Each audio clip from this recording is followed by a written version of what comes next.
எனக்கு ஒரு டவுட்டு. நீங்க எப்படி வீட்டு வேலையெல்லாம் பெர்ஃபெக்ட்டா செய்வீங்க? பெர்ஃபெக்ட்டா செய்றீங்க. காது கேட்கடா? விளக்கு மாத்தடி, தோசைக்கடி, தோசை கரண்டி இருக்குல்ல, அதுல அடி விழுகும். எங்க பாட்டி வெளுத்துரு அடி. அப்புறம் பேச்சுன்னு பேசுவோம்.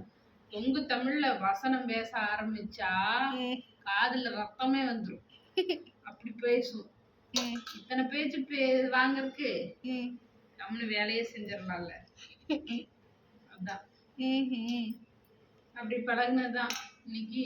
ஆனா எங்க பாட்டி அப்பவே சொல்லும், கை கால் என்ன எனக்கு கொடுத்துட்டு போறீங்களான்னு. அதே மாதிரி எங்க பாட்டி கொடுக்கல. மக்கள் மட்டும் சூப்பரா பேசுறீங்க. அது எங்க பாட்டியோட எனக்கும் பாட்டி தான் கொடுத்துட்டு போனாங்களோ.